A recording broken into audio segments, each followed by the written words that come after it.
사무엘상 8장 1절부터 22절인데 1절부터 9절 말씀까지만 같이 공독하도록 하겠습니다.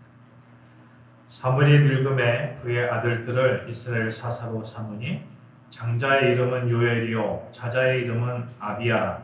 그들이 브엘세바에서 사사가 되니라. 그의 아들들이 자기 아버지의 행위를 따르지 아니하고 이익을 따라 뇌물을 받고 판결을 굽게 하니라.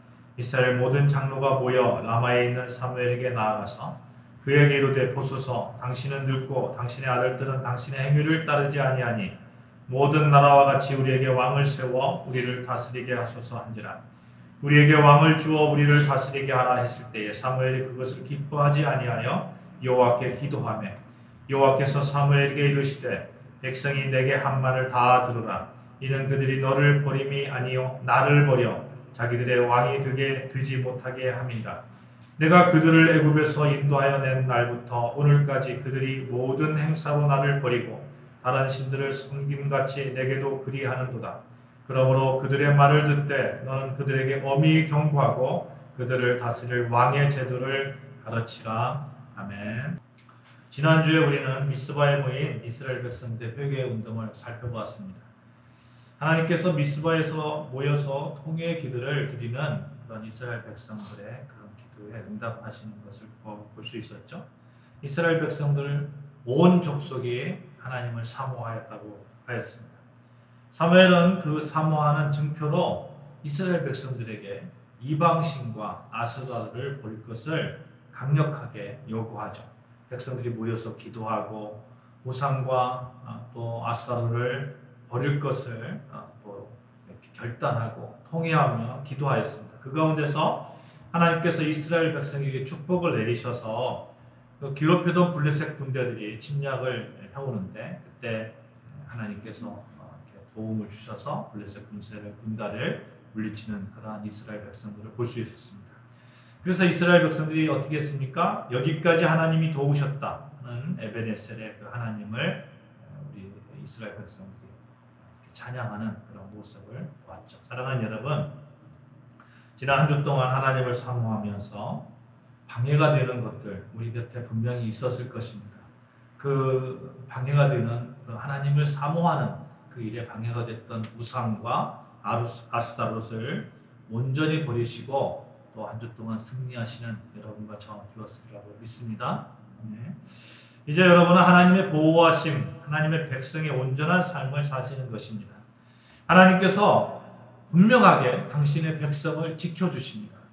하나님께서는 우리 왕이 되셔서 세상의 어떤 공격에서도 능히 우리를 보호하시고 인도하시고 어떤 전쟁에서도 우리를 승리케 하시는 그런 하나님이십니다. 그래서 모든 어려움, 모든 기쁨들, 슬픔들, 우리의 능력들, 능력 없음, 가난, 부, 모든 것을 합쳐서 하나님께서는 합력하여서 선을 이루어 가시는 그 하나님. 결국을 우리는 승리하는 그런 백성으로 서게 될 것입니다. 이 믿음을 꼭 마음속에 새기시고 또 필요할 때마다 여러분 끄집어내시면서 능히 세상에서 하나님의 백성으로서 아름답게 사시는 여러분과 저 되어지기를 주님의 축복합니다. 그렇게 하기 위해서 여러분 모이기를 힘쓰고 또 말씀도 정말 사모하고 찬양도 정말 힘을 다해서 찬양하고 기도 열심히 하고 그렇게 하면 되는 것이죠. 자기를 사랑한다는 사람을 싫어하는 사람이 어디가 있겠습니까? 저는 저희 자녀들이 있습니다만 저한테 사랑한다고 하는 자녀한테 눈이 이렇게 가게 돼 있어요. 그렇잖아요. 마찬가지로 하나님 또한 우리가 하나님을 사모하는 모습을 보이면 정말 기뻐하시면서 우리에게 집중하시면서 우리를 당신의 온전한 백성으로 삼아 주실 뿐만 아니라 당신이 얼마나 우리를 사랑하는지 당신 또한 얼마나 우리를 사랑하는지 하나님께서는 보여주시라고 저는 믿습니다. 그래서 우리는 하나님의 사랑을 받는 자로서 그 사랑을 날마다 누리면서 그걸 느끼면서 그 사랑 가운데서 행동하는 것. 그러니 기쁨이 넘치는 그런 삶을 살 수 있지 않겠습니까? 날마다 하나님을 사모하는 마음이 넘치셔서 하나님의 사랑을 듬뿍 받아야 되겠다 하는 것이죠. 오늘 말씀을 통해서 우리가 이 땅에 살면서 그렇게 사랑을 받는 하나님, 그 하나님을 정말 의지해야 되겠다. 우리가 세상을 의지하는 것이 아니라 하나님을 의지해야 되겠다. 얼마나 하나님을 사랑하는지 보여줘야 되겠다. 그런 그 하나님 백성으로서의 삶을 여러분과 제가 좀 나누고자 합니다.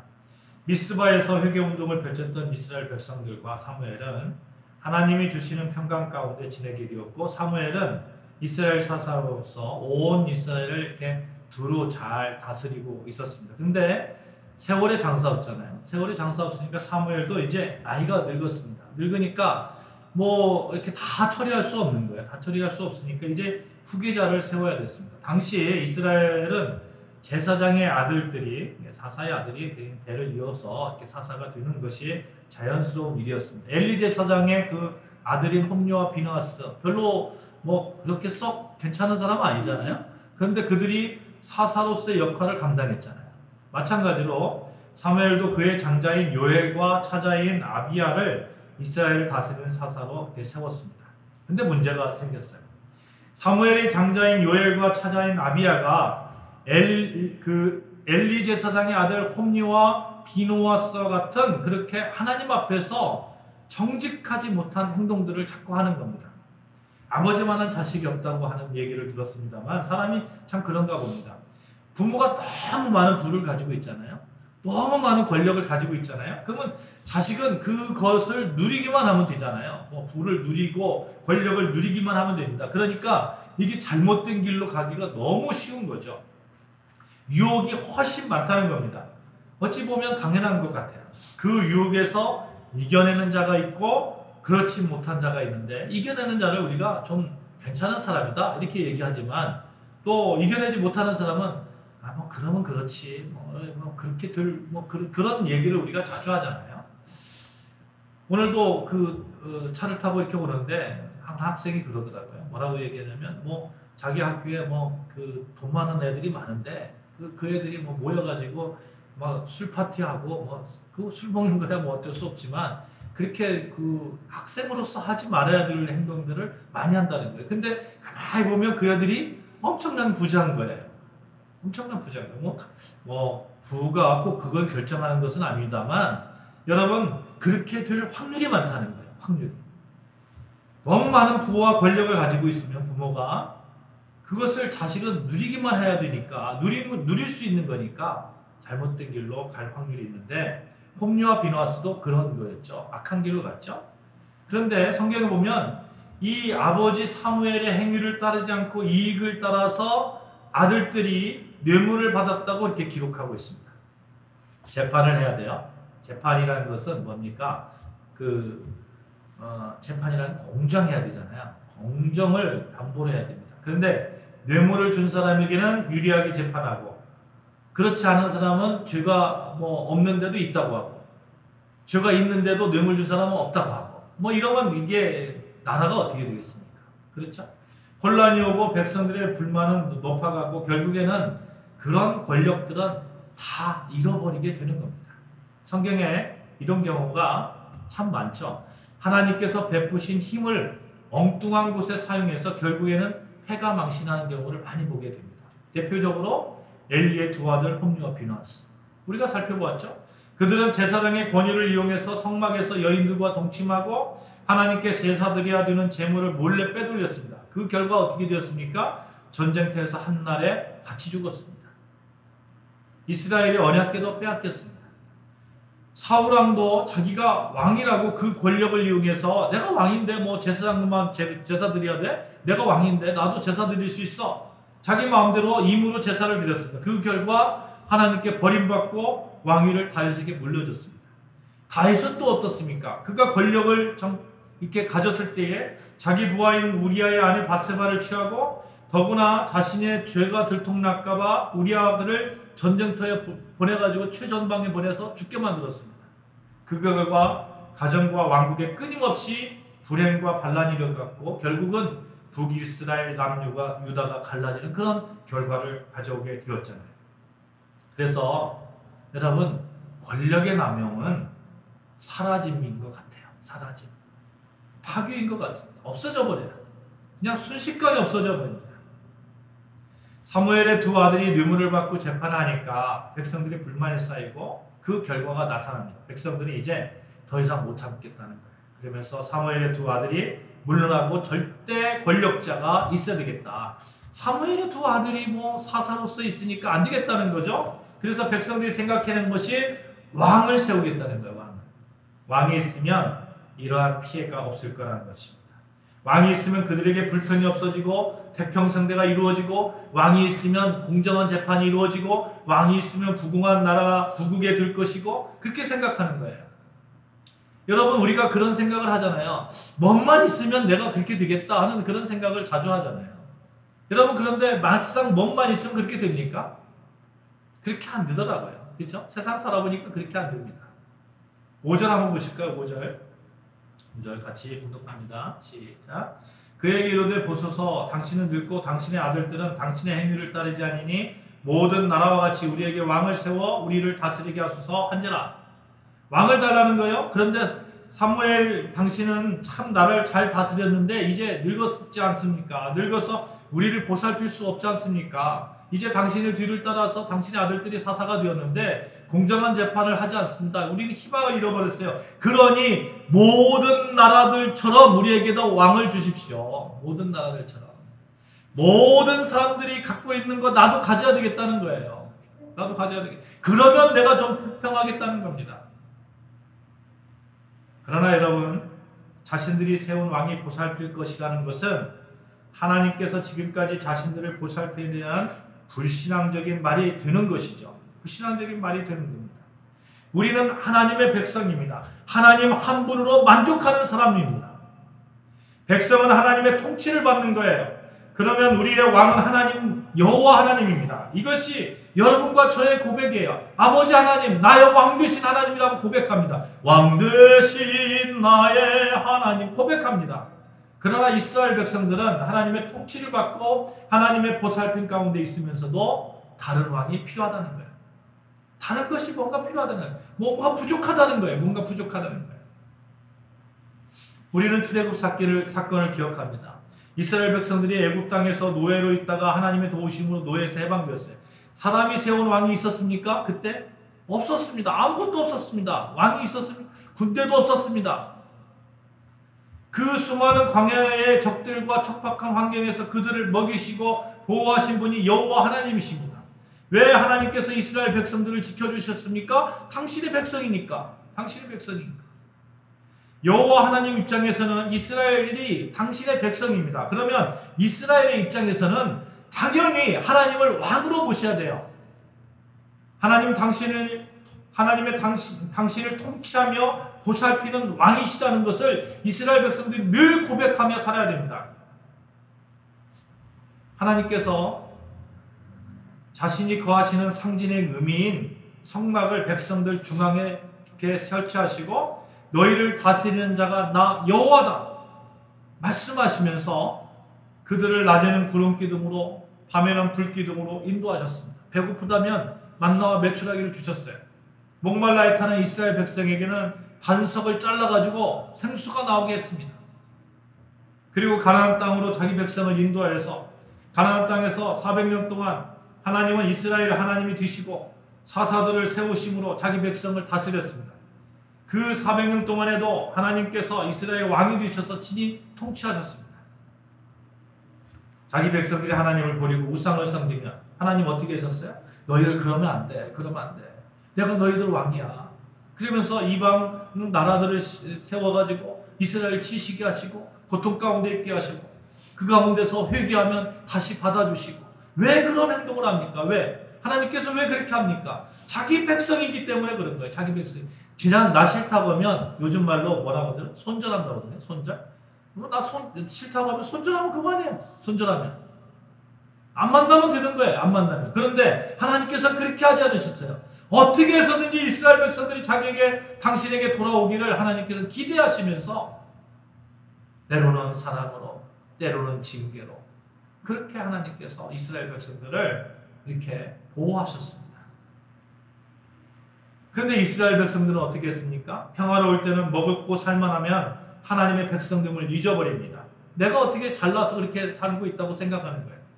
그래서 징계가 있으면 하나님 나 좀 살려주세요. 하나님 나 좀 살려주세요. 하나님께 나아갑니다.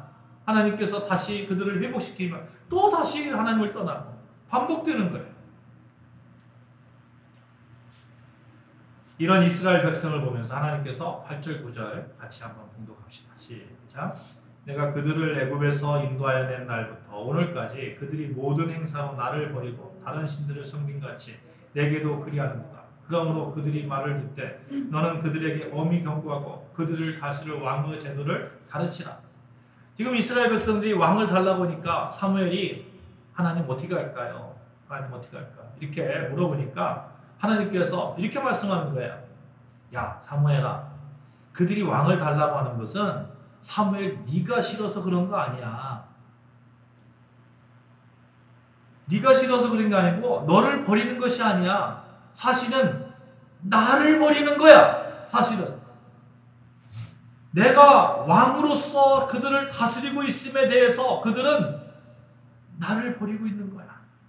그러면서 얼마나 서운하면 8절 9절에 이렇게 말씀합니까? 백성들이 하는 일은 언제나 똑같았어. 내가 그들을 이집트에서 데리고 나왔잖아. 근데 오늘까지 그들은 여전히 나를 버렸고 다른 신들을 섬겼어. 그런데 그들은 똑같은 일을 너에게도 하고 있어. 이제 백성들의 말 들어줘봐. 들어줘.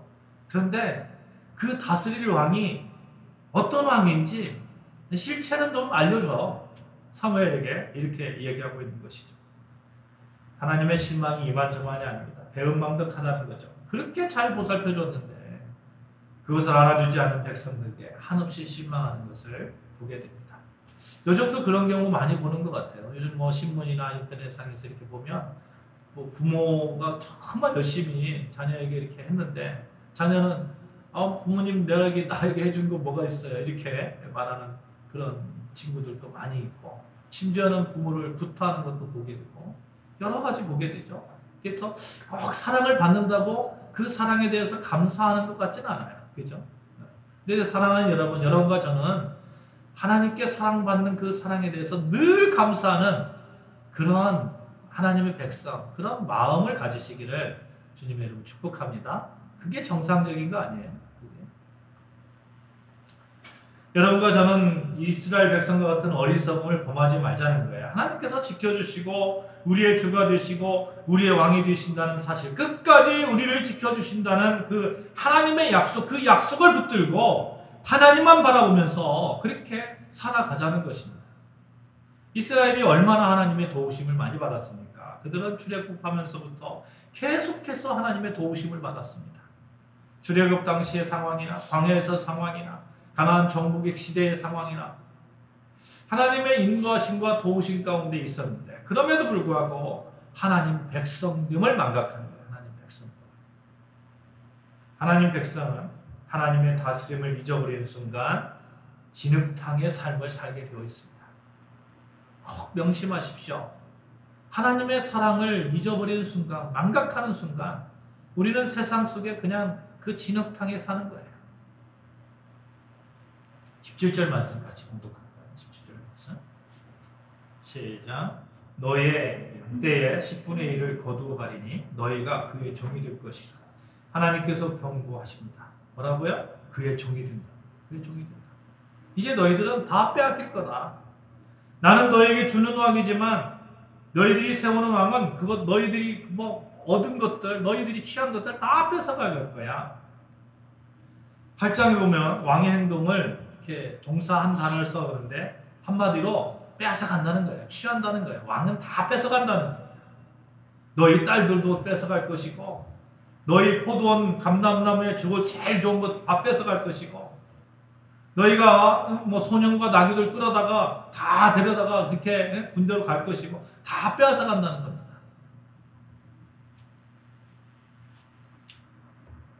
전제군제인 왕은 백성을 수탈하는 경우를 우리는 역사를 통해서 얼마나 많이 봅니까? 그렇죠?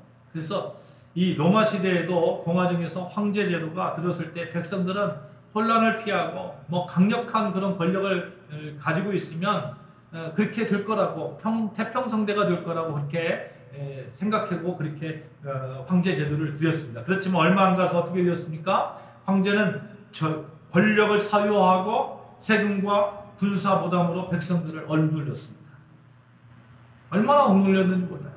권력을 사유하면 정말 절대 권력을 주어지면 그 권력으로 인해서 사람들은 억누르는 거예요. 억누르는 거예요. 그래서 어느 시대나 좀 정치가 절대 권력을 가지면 안 되는 것 같아요. 그렇죠? 사랑하는 여러분, 절대 권력을 가질 분은 오직 한 분, 여호와 하나님이심을 믿으시기를 주님의 이름으로 축복합니다. 그 여호와 하나님만이 우리에게 온전한 사랑, 온전한 평화, 온전한 은혜를 주시기 때문에 그렇습니다. 우리가 분명히 알아야 할 것은 세상의 왕은 우리에게 결코 무엇을 줄 수 없다는 겁니다. 다 빼앗아갈 뿐입니다.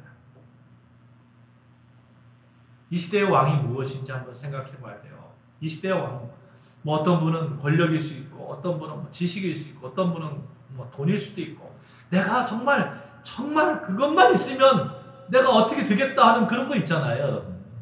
내가 이것만 가지면 내가 정말 뭔가 되겠다 하는 그런 거. 그게 여러분과 저의 왕이 될 수 있다니까요. 왕이 될 수 있다. 하나님 대신에 돈을 왕으로 모시고 살고 하나님 대신에 명예로 하나님 대신에 권력을 왕으로 모시고 사는 순간 내가 그것만 가지면 내가 뭔가 해보겠다는 그것을 정말 집중하는 순간 그것이 도리어 나에게 모든 것을 다 빼앗아갑니다. 이스라엘 백성은 왕만 있으면 모든 것이 다 해결될 거라고 생각했습니다. 표면적으로 사무엘이 늙고 아들들이 그렇게 실정해서 그렇다 이렇게 생각할 수 있습니다만 그러나 그들의 마음속 깊은 곳에는 숨어있는 욕망이 있는 거죠. 20절 말씀 같이 보겠습니다. 우리도 다른 나라들 같이 되어 우리의 왕이 우리를 다스리며 우리 앞에 나가서 우리의 싸움을 싸워야 할 것이니라 하는지라. 이스라엘 백성들은 이웃 나라들의 힘 있는 왕을 보면서 왕이 있으면 그가 대신 나가서 우리 모든 전쟁에서 이기게 할 거야. 근데 이스라엘 백성들이 지금까지 우리가 봤습니다만 전쟁에 이길 때는 언제나 하나님께서 개입하는 것을 우리가 봤잖아요. 근데 이스라엘 백성들은 그것을 망각하는 거예요. 그러니까 하나님의 입장에서는 너희들이 나를 버렸구나. 이렇게 생각하는 거죠.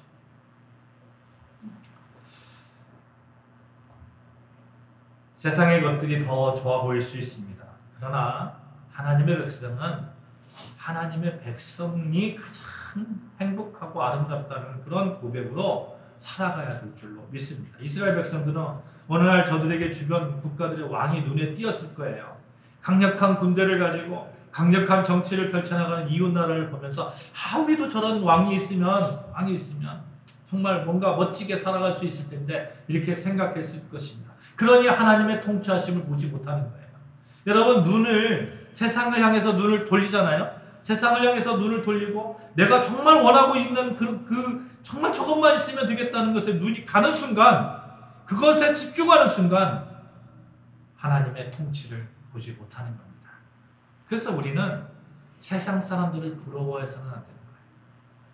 우리는 하나님의 백성됨의 자긍심을 누리면서 하나님의 백성됨의 능력을 우리는 사모하고 그 능력에 만족하고 그 능력만 있으면 우리는 무엇이든 할 수 있다는 그러한 그 믿음의 소유자가 되어야 됩니다. 그러니 세상 사람들이 섬기는 왕을 부러워하지 마시기를 바랍니다. 우리는 왕 중에 왕을 섬기는 하나님의 백성이에요. 이런 찬양이 있잖아요. 세상 사람 날 부러워 아니하여도 나도 역시 세상 사람 부럽지 않네. 하나님의 크신 은혜 생각할 때에 할렐루야 찬송이 저절로 나네. 세상 사람 날 부러워 하지 않아도 나도 역시 세상 사람 부럽지 않다는 거예요. 이유가 있어요. 왜 이유가 있습니까? 하나님의 크신 은혜 생각할 때에 그렇게 할 수 있다는 겁니다. 내가 하나님의 백성됨을 알 때에 그렇게 할 수 있다는 거예요. 이스라엘 백성들은 완전하신 왕 중의 왕을 모시고 있으면서도 그것이 그렇게 좋은 줄을 몰랐습니다. 이유가 있어요. 자꾸 세상 것과 비교하는 거예요. 눈이 세상에 가 있는 겁니다. 다른 나라는 이렇게 왕이 있는데 우리는 왜 없을까? 저 사람은 저렇게 돈이 많은데 나는 왜 없을까? 저 사람은 저렇게 권력이 많은데 나는 왜 없을까? 저 사람은 저렇게 지식이 많은데 나는 왜 없을까? 며칠 전에 저희 딸이 이런 얘기를 하더라고요. 고등학교 3학년 학생인데 너무너무 정말 괜찮은 애가 있다는 거예요. 돈도 많은 것 같고, 그 다음에 춤도 잘 추고, 1m 75의 키도 너무 키도 크고, 너무 이쁘고, 거기다가 공부는 1.5등급이래요. 1등급이에요, 1등급. 다 1등 하는 거예요, 1등. 거기에다가 또 노는 거, 인스타 같은 거 보면 계속 어디 여행도 하고, 공부하는 애가 1등급 하는데 여행 다니고, 얼마나 부럽겠어요? 그러나 여러분, 우리가 부러워야 할 것은 그것이 아닙니다. 내가 하나님의 백성 되었다는 것. 그래서 하나님의 능력만 덧입으면 왕 중의 왕인 하나님이 나를 통치하고 있다는 그 믿음 아래에서 하나님의 능력을 덧입어서 내가 나아가기만 하면 나도 무엇이든 할 수 있다는 것. 내게 능력 주시는 자 안에서 내가 모든 것을 할 수 있다는 그 믿음. 그 믿음을 가지고 있음에 가장 행복해야 되는 것이 여러분과 저인 줄로 믿습니다. 우리는 하나님을 왕으로 믿고 섬기고 있다는 그것 하나만 가지고도 충분히 세상 속에서 행복하게 살아갈 수 있습니다. 지금 이스라엘 백성들은 좋은 환경에 분명히 있습니다. 하나님의 통치하심 받고 있습니다. 그럼에도 그것을 알지 못하는 거예요. 잃어버리면 꼭 알더라고요. 잃어버리면. 우리도 마찬가지일 수 있어요. 좋은 것을 인식하지 못할 때가 분명히 있습니다. 좋은 것을 좋은 것으로 알고 감사하지 못하고 도리어 불평할 때가 있습니다. 그러지 말아야 됩니다. 하나님은 언제나 우리에게 가장 좋은 것을 허락하시는 하나님이십니다. 왕 중의 왕이잖아요. 왕 중의 왕. 그 하나님은 정말 당신의 백성을 사랑의 왕이고 얼마나 사랑으로 우리를 이렇게 보살펴 주시겠습니까? 하나님이 얼마나 우리에게 많은 것을 주셨는지 한번 볼까요? 창세기 1장 29절 같이 한번 보십시다. 창세기 1장 29절 말씀입니다.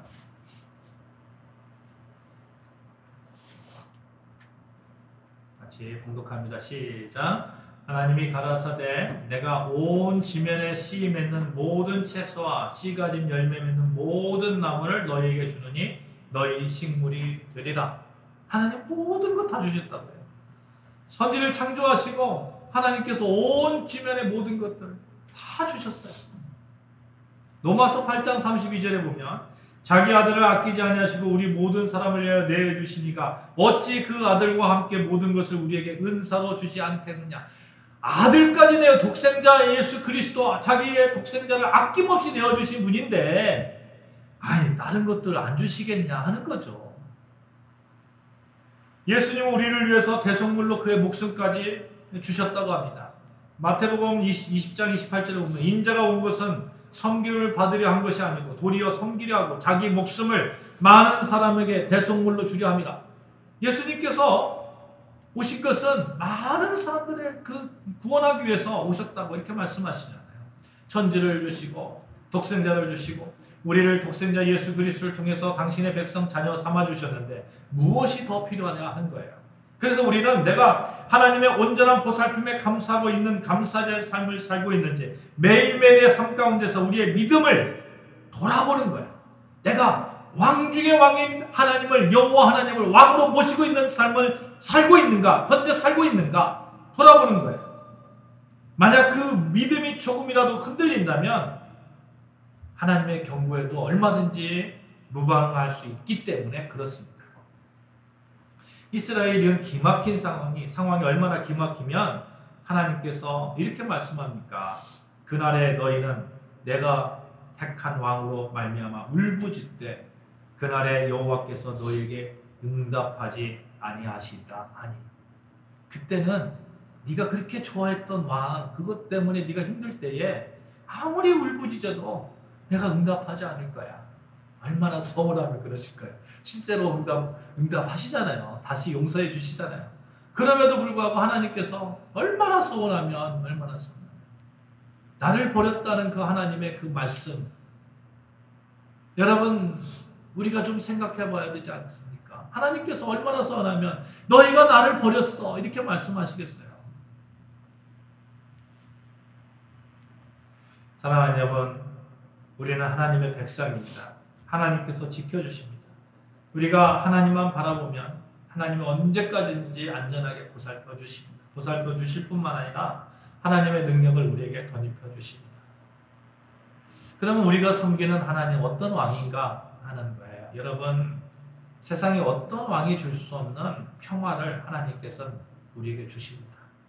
예수님 잘 믿어보십시오. 하나님을 온전한 왕으로 섬겨보십시오. 그러면 하나님께서는 여러분에게 평화를 선물해 주실 것입니다. 이사야서 9장 6절 보면 이는 한 아이가 우리에게 낳고 한 아들을 우리에게 주신 바 되었는데 그의 어깨에는 정사를 메었고 그의 이름은 기묘자라 모사라 전능하신 하나님이라 영존하신 아버지라 평강의 왕이라 할 것입니다. 평강의 왕. 평강. 신약에서도 누가복음 2장 10절에 보면 예수님께서 탄생하실 때에 지극히 높은 곳에서는 하나님께 영광이요 땅에서는 하나님이 기뻐하시는 사람들 중에 평화로다 말씀합니다. 요한복음 14장 27절에서도 평안을 너희에게 끼치노니 곧 나의 평안을 너희에게 주노라. 내가 너희에게 주는 것은 세상이 주는 것과 같지 않다 말씀합니다. 예수님 우리에게 평화를 주시는 분이십니다. 하나님은 여러분 어떠한 상황 속에서도 우리가 하나님을 섬길 때에 우리에게 평화를 선물하는 하나님이십니다. 가난할 때나 부할 때나 전쟁 가운데서 힘들 때 모든 상황 속에서 우리에게는 평화를 누릴 그런 충분한 자격이 있습니다. 왜요? 하나님을 왕으로 섬기니까. 또 그것뿐만이 아니에요. 평강의 왕이신 예수님은 우리를 더욱 풍성하게 하시는 분이십니다. 우리가 하나님을 온전히 섬길 때에 하나님은 우리에게 더 풍성히 내려주시는 그러한 은혜를 내려주실 것입니다. 요한복음 10장 10절에 보시면 도둑이 오는 것은 도둑질하고 죽이고 멸망시키려는 것뿐이요 내가 온 것은 양으로 생명을 얻게 하고 더 풍성히 얻게 하려는 것이라. 뭐라고요? 더 풍성히 얻게 하려는 것이라. 평강의 왕, 풍성히 채워주시는 왕. 그 왕을 섬기자는 거예요. 온전히 그 왕을 붙들자는 겁니다. 사랑하는 여러분, 세상의 왕은 다 빼앗는 왕이지만 우리가 섬기는 왕은 평화를 주시는 왕이고 우리가 섬기는 왕은 우리에게 더 풍성히 더해주시는 그런 플러스의 왕이십니다. 어떠한 상황에서도 그 왕을 붙드시길 바랍니다. 예수님을 붙드십시오. 그러면 우리의 삶은 가장 안전하고 풍요로운 삶이 될 것입니다. 여러분과 저의 삶이 평강의 왕이신 예수님으로 말미암아 영원토록 하나님의 백성의 지위를 누리면서 평강과 또 풍요의 삶을 사시기를 주님의 이름으로 축복합니다. 아멘. 기도하시겠습니다. 하나님 아버지 감사합니다.